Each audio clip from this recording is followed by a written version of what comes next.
Hello friends, how are you. उम्मीद है आप हमेशा की तरह व्यस्त और मस्त होंगे।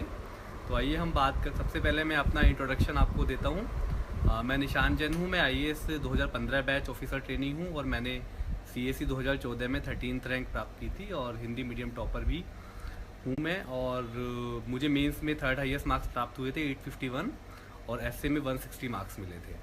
तो इस तरह से मेरा छोटा सा इंट्रोडक्शन है। अब हम बात करते हैं सिविल सेवा परीक्षा की तैयारी को एक होलिस्टिक व्यू के साथ एक कंप्लीट अप्रोच किस तरह अपनाएं कि हम सिविल सेवा परीक्षा को एक सही अप्रोच के साथ अधिक से अधिक कम समय में उसको हम क्लियर कर सकें। तो सबसे पहले हम बात करते हैं कि सिविल सेवा परीक्षा की तैयारी करें तो आखिर क्यों करें। तो सबसे पहले मैं ये कहना चाहूँगा दोस्तों कि अगर आपने मन में ठाना है कि मुझे आईएएस आईपीएस ये एग्ज़ाम देना है और मुझे इसके माध्यम से देश की सेवा करनी है, तो एक तो इसको इस तरह से ले कि अगर आपको ये टारगेट बनाया है आपने, तो ये आपने अपने लिए बनाया है, मतलब किसी और के लिए नहीं। केवल हो सकता है आपको अपने माँ बाप के, माता पिता के सपनों को पूरा करने के लिए आपने आईएएस बनने का सपना देखा हो, इसमें कोई बुरी बात भी नहीं है। लेकिन मेरा मानना है कि वो सपना आपका अपना सपना भी होना चाहिए, क्योंकि इस परीक्षा की जो तैयारी का जो प्रोसेस है वो काफ़ी कई बार थकाने वाला भी हो जाता है। कई बार ऐसा भी होता है कि एक अटैम्प्ट में आपका क्लियर नहीं हुआ, तो ऐसे में आपके मोटिवेशन को बनाए रखने के लिए आपका जो पर्पस है, जो एक विज़न है, वो क्लियर होना चाहिए। उसके बाद अगर हम बात करें इस समय जो सिविल सर्विसेज एग्ज़ाम है, इसमें कोई डाउट नहीं है कि यूपीएससी का जो एग्ज़ाम है वो देश का सबसे प्रेस्टिजियस एग्ज़ाम माना जाता है और ये एग्ज़ाम बहुत आसान भी नहीं है तो बहुत मुश्किल भी नहीं है। तो सबसे पहले हम बात करते हैं कि हमारा जो पैटर्न है, इस समय जो लेटेस्ट पैटर्न है, जो 2013 के बाद जो नया पैटर्न है, वो क्या है और उसमें हम किस तरह की स्ट्रैटेजी बनाएं। तो सबसे पहले मैं कहूँगा कि आप जैसा कि खुद भी जानते हैं कि 3 चरण होते हैं इस परीक्षा में, प्रीलिम्स, मेंस और इंटरव्यू। तो प्रीलिम्स के 2 पेपर होते हैं, जिसमें से सी सेट का पेपर क्वालिफाइंग हो गया है अब। तो अब जीएस का पेपर ज़्यादा इम्पोर्टेंट हो गया है और जीएस के बहुत सारे सेगमेंट्स होते हैं, जिसमें history, geography, polity, economy, culture, environment, science tech, current affairs, ये सब शामिल होते हैं। तो प्रीलिम्स जो होता है वो ऑब्जेक्टिव टाइप का होता है और उसके बाद जो लोग प्रीलिम्स को क्लियर कर लेते हैं उनको मेंस में बैठने का अवसर मिलता है।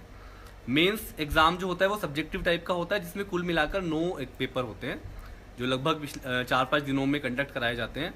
उन 9 पेपर्स में 2 पेपर होते हैं क्वालिफाइंग लैंग्वेजेस के, इंडियन, जिसमें एक इंग्लिश होता है और एक कोई भी इंडियन लैंग्वेज, जिसमें हिंदी भी होती है, कोई भी इंडियन लैंग्वेज जो आपको, जिसमें आप कंफर्टेबल हैं।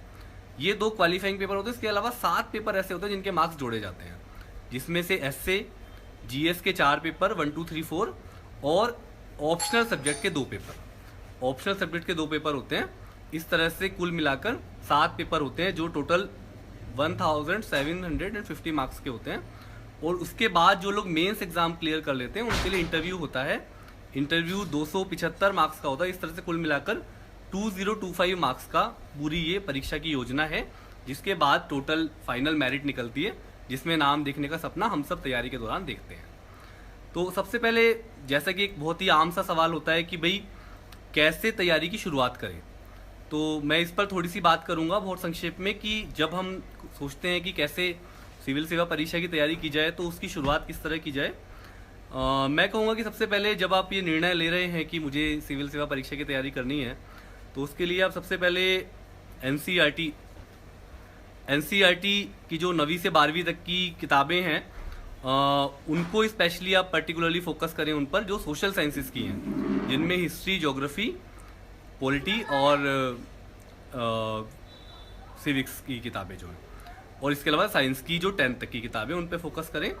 और इसके अलावा ये देखें कि यूपीएससी के पिछले सालों के जो क्वेश्चन पेपर्स हैं, खास तौर पर पिछले 5 सालों के, प्रीलिम्स के भी, मेंस के भी, उनको आप जरूर एक बार उनको गो थ्रू हो जाएं उनसे, और ये देखने की कोशिश करें कि उनमें किस तरह का ट्रेंड है, क्योंकि इससे बहुत मदद मिलती है सिविल सेवा परीक्षा के चक्रव्यूह को भेदने में। और इसके अलावा कुछ सवाल जो शुरू में हमारे सामने आते हैं, वो उनमें से एक सवाल जो खासतौर पर इंडियन लैंग्वेजेस के बच्चों के स्टूडेंट्स के सामने आता है, वो होता है कि कौन सा मीडियम चुनें। तो इसमें मैं कहूँगा कि आप, क्योंकि इसमें हमारे पास चॉइस है कि हम इंग्लिश, हिंदी या कोई भी इंडियन लैंग्वेज जो कॉन्स्टिट्यूशन के शेड्यूल में जो 22 भाषाएं हैं उनमें से कोई भी हम चुन सकते हैं। तो मैं आपसे कहूँगा कि आप वही मीडियम चुनें जिसमें आपका जो एक्सप्रेशन हो जो आपकी अभिव्यक्ति हो वो बहुत काफ़ी क्लियर हो और जिस भाषा पर आपकी अच्छी पकड़ हो। तो उसके अलावा मतलब ऐसा भी आप ध्यान रखें कि यूं तो ये इसमें कोई दो राय नहीं है कि इंग्लिश मीडियम का अच्छा रिजल्ट हर बार रहता है, लेकिन इसमें भी आप देख सकते हैं कि हिंदी और इवन और तमिल मराठी मीडियम में भी लोगों ने इस एग्ज़ाम को क्वालिफाई किया है। तो मैं ये कहूँगा कि आप वही भाषा चुनें जिसमें आप अपने को अच्छे से अभिव्यक्त कर सकते हो। उसके बाद एक सवाल शुरू में हमारे सामने आता है कि हम अपना ऑप्शनल सब्जेक्ट कैसे चुनें। तो ऑप्शनल सब्जेक्ट चुनना, ऑप्शनल सब्जेक्ट का महत्व बहुत ज़्यादा हो गया है मेंस में अब, क्योंकि ऑप्शनल सब्जेक्ट के जो मार्क्स हैं उनकी रेंज में काफ़ी फ़र्क हो जाता है। तो ऑप्शनल सब्जेक्ट भले ही 500 नंबर का हो, लेकिन उसके मार्क्स इफ़ेक्टिवली काफ़ी ज़्यादा रोल प्ले करते हैं। तो इसलिए मैं कहूँगा कि जब भी आप अपना ऑप्शनल सब्जेक्ट चुनें तो उसको बहुत ध्यान से चुनें और कोशिश करें कि वो सब्जेक्ट ऐसा हो जिसमें आपको थोड़ा इंटरेस्ट भी जगे।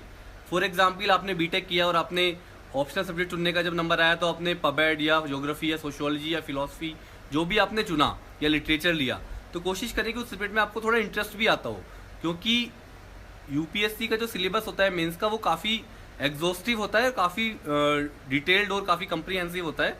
तो उसको पढ़ने, समझने और उसको एक राइटिंग स्किल उसमें डेवलप करने की ज़रूरत भी पड़ती है।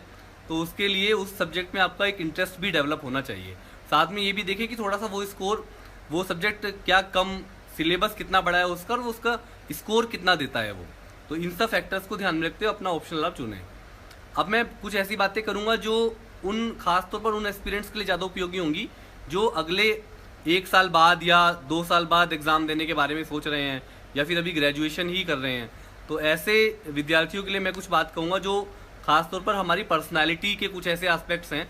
यूँ तो पर्सनैलिटी एक बहुत ही सब्जेक्टिव चीज़ होती है और उसको कोई भी बहुत ज़्यादा उसको उठा पटक उसमें नहीं की जा सकती और ना ही करने की ज़रूरत होती है। हमको सहज और एक कॉमन सेंस के साथ अपने को आगे बढ़ाना होता है। पर फिर भी कुछ ऐसी बातें ज़रूर हो सकती हैं जो अगर हम अपनी पर्सनैलिटी में जिनको इम्बाइब करें तो कहीं ना कहीं सिविल सर्विसेज एग्ज़ाम में हमें वो ज़्यादा हेल्प कर सकती हैं। तो उसमें मैं कुछ बातें ज़रूर कहूँगा, जिसमें सबसे इम्पोर्टेंट है पॉजिटिविटी।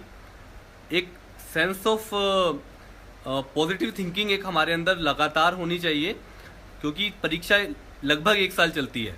ये एग्ज़ाम का जो पूरा प्रोसेस है 1 साल चलता है और किसी एक फेज़ में अगर आप असफल हो जाते हैं तो आप को दोबारा से फिर से प्रीलिम्स की ओर आना पड़ता है। तो ऐसे में जो एक पॉजिटिविटी है, जिसको हिंदी में हम जिजीविषा कहते हैं कि भाई लगातार आगे बढ़ने की इच्छा हमारे अंदर होनी चाहिए।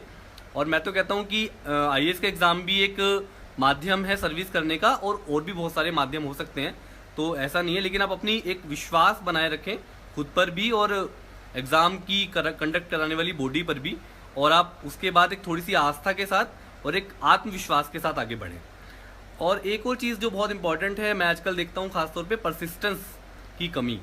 जैसे हम में से कई लोग ऐसे होते हैं जो बहुत अच्छे से शुरुआत करते हैं पढ़ाई की। जब हम एग्ज़ाम की तैयारी के बारे में सोचते हैं तो हम स्टार्ट करते हैं पढ़ाई, कुछ किताबें खरीदते हैं, बाज़ार जाते हैं, कुछ वेबसाइट्स को फॉलो करना स्टार्ट करते हैं, कुछ रेडियो पर भी, टीवी पर भी बहुत सारे सोर्सेज होते हैं हमारी पढ़ाई के, और कोचिंग अगर ज्वाइन करते हैं तो वो भी हम लोग जाते हैं। तो उस समय एक बड़ा जोश होता है और हम बहुत सारी प्लानिंग्स बनाते हैं, बहुत लंबी चौड़ी एक मतलब पंचवर्षीय योजना टाइप काफ़ी लंबा मेहनत करके हम एक डॉक्यूमेंट प्लान तैयार करते हैं।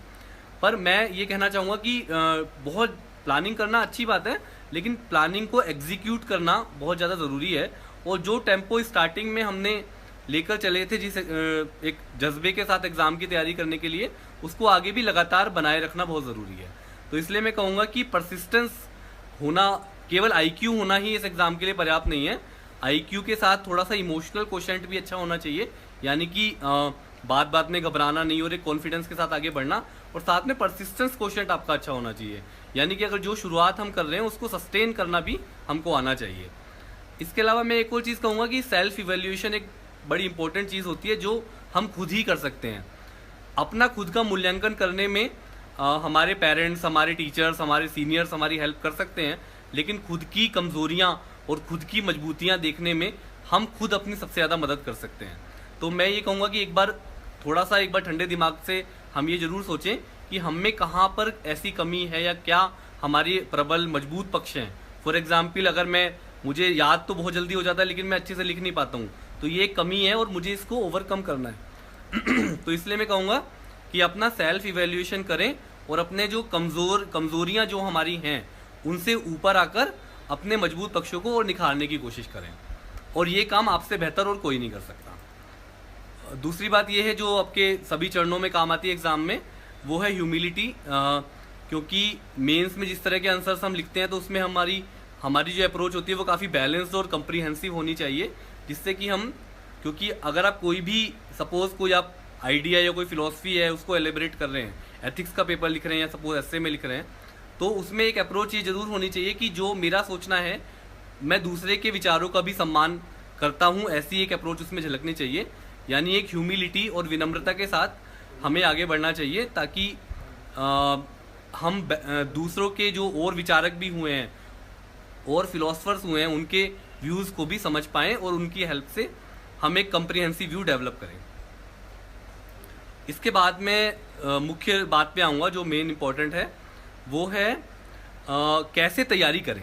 बेसिकली सबसे मोटा सवाल और सबसे कॉमन सवाल होता है कि हम कैसे सिविल सेवा परीक्षा की एक संपूर्ण तैयारी करें। तो उसके अंदर बहुत सारे कुछ बेसिक सवाल होते हैं, मैं एक एक करके उन बातों पर आऊँगा और वो आपसे शेयर करूँगा। एक सवाल सबसे पहला होता है जब हम तैयारी की शुरुआत करते हैं, और ये सवाल हमें भी काफ़ी कंफ्यूज करता था जब हम पहली बार तैयारी के बारे में सोचने के लिए आए थे, तो कि कोचिंग करें या नहीं करें।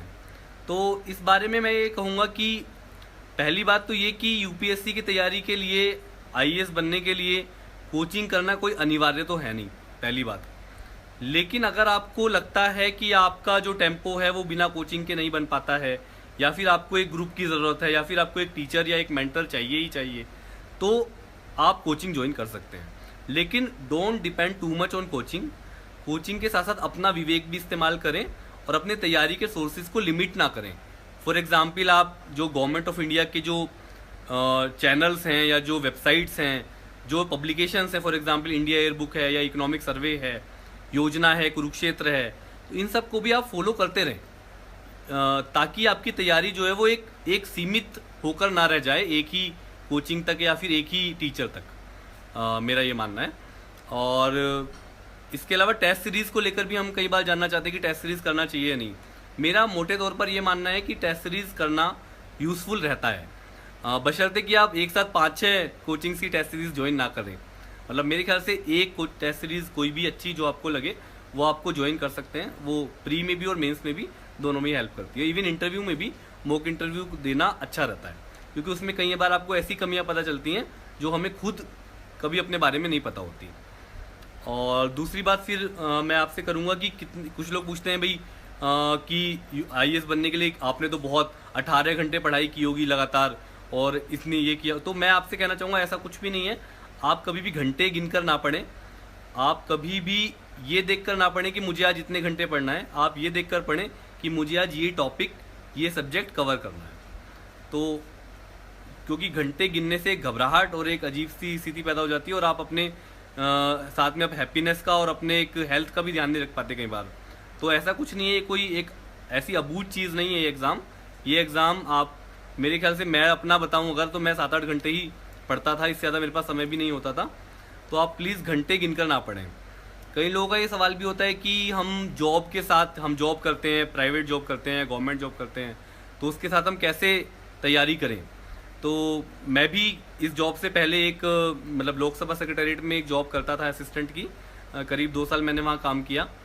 तो जॉब के साथ भी तैयारी की जा सकती है, बशर्ते अपने टाइम को अच्छे से मैनेज करें और वीकेंड्स में और इवनिंग में आप अच्छे से चीज़ों को फॉलो करें। और मैं कहूँगा कि जॉब से पहले भी जो आपने तैयारी की है, एनसीईआरटी को फॉलो किया है, या जो आपने इकोनॉमिक सर्वे को पढ़ा है, या जो एक आपने हर सब्जेक्ट की एक बेसिक बुक, जो प्रामाणिक बुक होती है, उसको आपने उम्मीदें फॉलो किया होगा। एक और ख़ास बात जो मुझे इसी के बारे में कहनी है वो ये है कि हम में से ज़्यादातर लोग, जैसे अगर आप किसी अपने फ्रेंड के रूम पर जाएंगे अगर राजेंद्र नगर में या मुखर्जी नगर में, तो आप पाएंगे वहाँ एक बहुत बड़ी सी लाइब्रेरी होगी, और आप खुद भी डर जाएंगे उसको देखकर कि यार मैंने तो इतनी सारी किताबें पढ़ी नहीं है। हम बाज़ार में जाते हैं और हमें लगता है कि यार इतनी सारी किताबें हैं, और हर पब्लिकेशन नए कुछ ऐसे वैल्यू एडिड पता नहीं क्या क्या एडिशन आते रहते हैं, तो आपको लगता है यार ये भी पढ़ना है, वो भी पढ़ना है, तो उस चक्कर में सब कुछ गड़मड़ हो जाता है। तो मैं ये कहूँगा कि आप, एक कहावत है इंग्लिश में कि it is better to read 1 book for 10 times then to read 10 books for one time. तो इसलिए मैं आपसे कहूँगा कि आप जीएस के जितने सेगमेंट्स के मैंने नाम लिए थे, history, geography, polity, economy, culture, environment, science tech और करंट अफेयर्स, ये प्री के हैं और इसमें ही कुछ और जुड़ के मेंस के भी हो जाते हैं। जैसे उसमें अगर सोसाइटी को जोड़ दें, इंटरनल सिक्योरिटी को जोड़ दें, world history, world geography, ethics, इन सबको जोड़ करके सारे सेगमेंट्स तैयार होते हैं। तो मैं कहूँगा कि हर सेगमेंट की एक कोई ऑथेंटिक बुक आप अच्छे पब्लिकेशन की, वेदर इन हिंदी और इन इंग्लिश, आप उसको कंसल्ट करें और उसको अच्छे से बार बार पढ़ें और उसको अच्छे से रिवाइज करते रहें।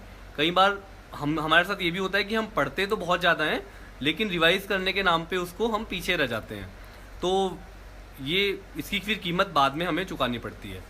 तो इसलिए मैं कहूँगा कि आप रिवीजन पर खास ध्यान दें और नोट्स बनाने, कई लोग ये पूछते हैं कि नोट्स कैसे बनाएं, तो मैं उसमें कहूँगा कि एक तो पढ़ने के नोट्स बनाने के भी सबके अपने अपने तरीके होते हैं, पर मुझे लगता है कि नोट्स बनाना काफ़ी हेल्पफुल होता है। नोट्स थोड़े समराइज्ड होने चाहिए, मतलब ऐसा नहीं कि आपने अगर 15 पेज का कंटेंट पढ़ा है तो आप 10 पेज का नोट्स बना लें। मतलब नोट्स हमेशा समराइज फॉर्म में होने चाहिए। तो आप कोशिश करें कि अगर आपने 15 पेज के नोट्स पढ़े हैं तो उनको 3-4 पेज में आप समराइज करके उसको, ताकि वो रिवीजन के समय एग्ज़ाम के डेज में आपके तनाव को कम कर सके और आपकी हेल्प कर सके। इसके अलावा जो एक मोटे तौर पे हमें बात जो है वो फॉलो करनी है, वो है हमारी इंटीग्रेटेड अप्रोच, यानी कि जो हमारी जीएस की ट्रेडिशनल नॉलेज है उसके साथ जो रोज़ाना करंट अफेयर्स हमारे बीच में हो रहा है, उस करंट अफेयर्स को हमको ट्रेडिशनल नॉलेज के साथ कैसे कनेक्ट करें, ये इंपॉर्टेंट है।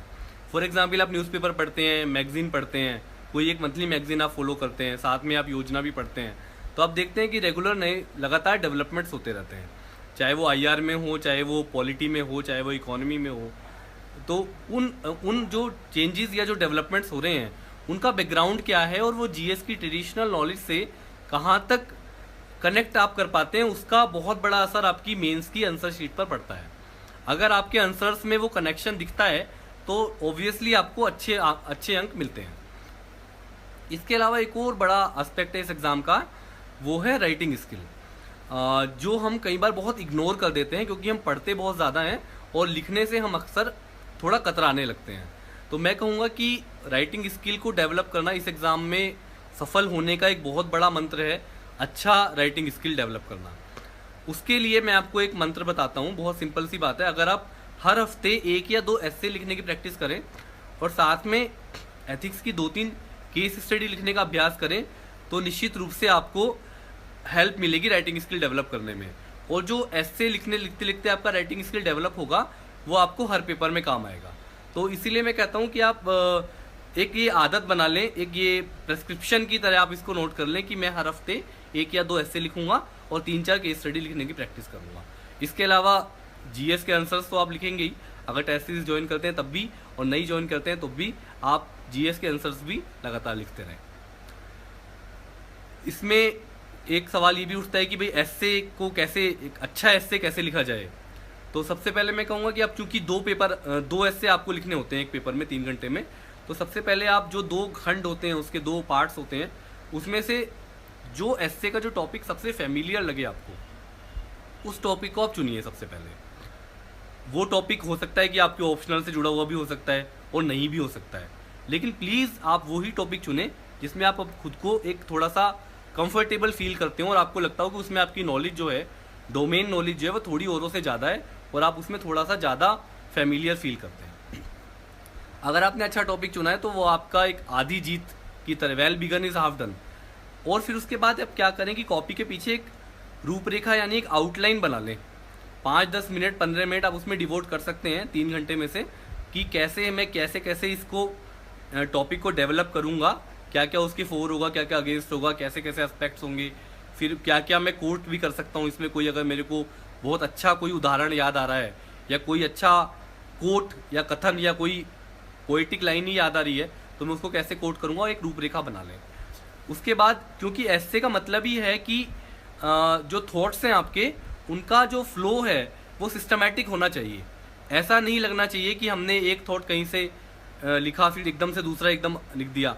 एक मतलब एक पैराग्राफ जब आप लिखें, ऐसे में जब आप पैराग्राफ बनाते हैं तो तो पैराग्राफ जो बनाए, पहला पैराग्राफ जब खत्म हो और दूसरा जब शुरू हो तो उसके बीच में कोई ना कोई एक कनेक्शन जरूर होना चाहिए, तो उससे पढ़ने वाले का फ्लो बना रहता है और उसको पढ़ने में इंटरेस्ट आता है। इस तरह से आप करेंगे तो एक अच्छा ऐसे लिख पाएंगे।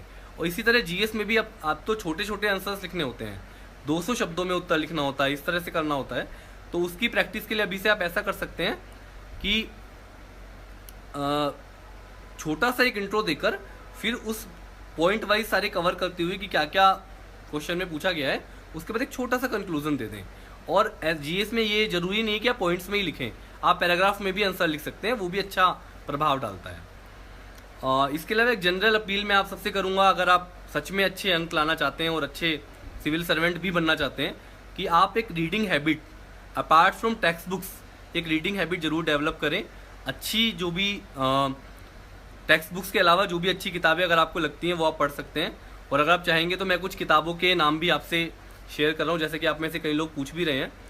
तो हिस्ट्री के लिए 6 से 12 तक की एनसीईआरटी पढ़ सकते हैं। इसके अलावा स्पेक्ट्रम की जो बुक आती है मॉडर्न हिस्ट्री की, वो आप पढ़ सकते हैं। इसके अलावा इंडिया आफ्टर इंडिपेंडेंस, आज़ादी के बाद का भारत, बिपिन चंद्रा की किताब है, वो आप पढ़ सकते हैं। ज्योग्राफी के लिए अगेन एनसीईआरटी 6 से 12 की। इसके अलावा अगर आपको लगता है ज़रूरत पड़ती है तो एक महेश चंद्र बंडवाल की किताब आती है, या फिर माजिद हुसैन की बुक आती है, या फिर जीसी लियोंग की बुक आती है। जो भी आपको ठीक लगे कोई एक बुक आप रेफर कर सकते हैं। पॉलिटी के लिए एम लक्ष्मीकांत की बुक आती है टाटा मैकग्रा हिल की, वो आप रेफर कर सकते हैं। इसके अलावा एक इंडियन गवर्नेंस की बुक भी आती है भारतीय शासन की, वो भी एम लक्ष्मीकांत की है, वो मेंस में काफ़ी काम आती है। इंडियन इकोनॉमी के लिए रमेश सिंह की बुक आती है। इसके अलावा एक लालन लाल की भी बुक आती है, वो भी आप देख सकते हैं। और 9 से 12 तक की एनसीईआरटी भी इसमें आप देख सकते हैं इकोनॉमी के लिए। और एनवायरनमेंट के लिए अगेन एनसीईआरटी, और साइंस टेक के लिए भी एनसीईआरटी की बुक। और इसके अलावा साइंस टेक में करंट अफेयर्स पर काफ़ी जोर देना चाहिए। जो रीसेंट टेक्नोलॉजिकल डेवलपमेंट्स हैं, साइंटिफिक डेवलपमेंट्स हैं, उनसे ज़्यादा सवाल पूछे जाते हैं। इंडियन कल्चर के लिए नितिन सिंघानिया के नोट्स हिंदी में आने लगे हैं, इंग्लिश में भी हैं। इसके अलावा हिंदी में मैंने एक पुष्पा बिश्त सिन्हा की किताब पढ़ी थी, जवाहर बुक डिपो की, वो भी अच्छी किताब है। इसके अलावा फाइन आर्ट्स की एनसीईआरटी की बुक भी अवेलेबल है, वो भी आप देख सकते हैं। इंटरनल सिक्योरिटी के लिए अशोक कुमार एंड विपुल की एक किताब है टाटा मैकग्रा हिल से, वो आप देख सकते हैं। और इंटरनेशनल रिलेशंस के लिए फॉरेन मिनिस्ट्री की वेबसाइट है एक्सटर्नल अफेयर्स की, या फिर किसी अच्छी कोचिंग के नोट्स आप रेफर कर सकते हैं। और इंडियन सोसाइटी के लिए नेशनल बुक ट्रस्ट की एक किताब आती है श्यामाचरण दुबे की, या फिर एक राम आहूजा की किताब भी आती है, वो आप देख सकते हैं। और 11वीं-12वीं की सोशियोलॉजी की एनसीईआरटी की बुक्स भी आप रेफर कर सकते हैं। और एसए के लिए एक निबंध दृष्टि किताब आती है।